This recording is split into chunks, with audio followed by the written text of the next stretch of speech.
बिस्मिल्लाहिर्रहमानिर्रहीम। मेरे पाकिस्तानियों, कल से जो सिचुएशन बनता जा रहा है, कल सुबह से मैं ये चाहता था कि मैं आपको इत्मीनान में लूँ इस चीज़ के। देखें, हमने पुलवामा के बाद हिंदुस्तान को पूरी ऑफ़र की कि किसी किस्म की वो इन्वेस्टिगेशन चाहते हैं, हम उसके लिए तैयार हैं।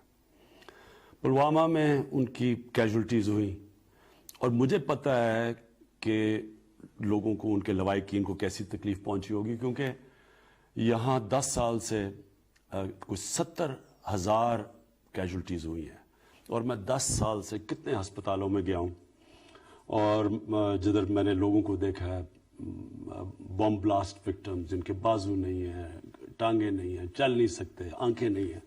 इसलिए मुझे पता है कि एक तो जो इस दुनिया से चले गए और दूसरा जो कि इंजर्ड हुए उनके ऊपर और उनके घर वालों पे क्या गुजर रही है।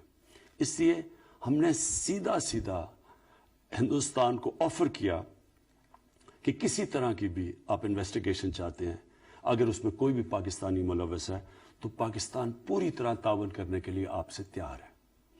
हमने ये इसलिए कहा कि ये पाकिस्तान के इंटरेस्ट में नहीं है कि हमारी ज़मीन इस्तेमाल की जाए कहीं भी दुनिया में बाहर दहशतगर्दी करने पे, और ना ही बाहर से कोई पाकिस्तान की ज़मीन इस्तेमाल करे।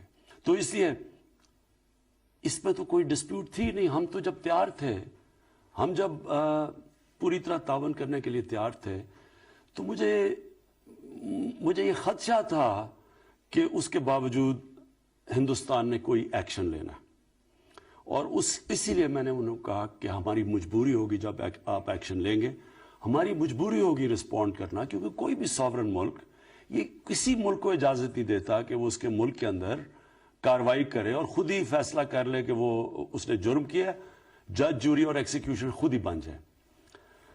और मुझे खदशा इसलिए था कि हिंदुस्तान के इलेक्शंस हैं और मुझे लग रहा था कि उसकी वजह से कोई एक्शन लिया जाएगा।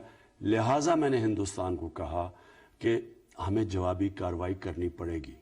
तो जब कल सुबह को जो एक्शन लिया गया, सुबह हमारी बात हुई आर्मी चीफ की, एयर चीफ की और मेरी, और हमने इसलिए एक्शन नहीं लिया सुबह क्योंकि हमें पूरी तरह पता नहीं था कि किस तरह का डैमेज हुआ है पाकिस्तान में वो, और जब तक वो हमें पता ना चलता तो ये भी बड़ा इररिस्पॉन्सिबल होना था पाकिस्तान से कि अगर हम एक्शन ले लेते और हिंदुस्तान की कैजुअल्टीज कर देते जब हमारी कोई कैजुअल्टी नहीं हुई थी। तो लिहाजा हमने इंतजार की और आज हमने एक्शन लिया। हमारा पहले से प्लान था कि कोई कोलैटरल डैमेज ना हो, कोई कैजुअल्टीज ना हो, सिर्फ हम ये बताएं हिंदुस्तान को कि हमारे में कैपेबिलिटी है कि अगर आप हमारी मुल्क में आ सकते हैं तो हम भी आपके मुल्क में जाके कार्रवाई कर सकते हैं। सिर्फ इसका ये मकसद था। 2 हिंदुस्तान के मिग्स ने पाकिस्तान की रिटेलिएशन में बॉर्डर क्रॉस किया, उनको शूट डाउन किया गया, और मैं ये भी आज कहना चाहता हूँ कि पायलट्स हमारे साथ हैं। अब मसला ये है कि अब हम इधर से किधर जाते हैं, ये बहुत ज़रूरी है। मैं अब हिंदुस्तान से मुखातिब हूँ। ये बहुत ज़रूरी है कि यहाँ हम थोड़ी सी अक्ल और हिकमत इस्तेमाल करें। जितनी भी दुनिया में जंगें हुई हैं बड़ी बड़ी, सारी जंगों में मिसकैलकुलेशन हुई है। किसी ने भी ये नहीं सोचा था कि जो जंग शुरू कर रहे थे कि वो जंग किधर जाएंगी। फर्स्ट वर्ल्ड वॉर महीनों में ख़त्म होनी थी, वो 6 साल लग गए।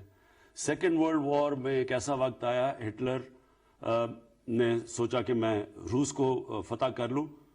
उसने यही नहीं सोचा था कि रूस की सर्दियों तक शायद डिले हो जाए और उसकी तबाही हुई वहाँ। उसी तरह वॉर ऑन टेरर में क्या अमेरिका ने सोचा था कि 17 साल तक वो अफगानिस्तान में फंसे रहेंगे। वियतनाम वॉर, क्या सोचा था अमेरिका ने कि वो वियतनाम वॉर इतनी दूर जाएगी। इसलिए ये दुनिया की तारीख हमें बताती है कि जंगों में मिसकैलकुलेशन होती है। अब मेरा सवाल ये है हिंदुस्तान हुकूमत से कि क्या जो हथियार आपके पास हैं और हमारे पास हैं, क्या हम मिसकैलकुलेशन अफोर्ड कर सकते हैं? क्या हमें इस वक्त सोचना नहीं चाहिए कि ये अगर यहां से एस्केलेट होती है तो ये किधर जाएगी?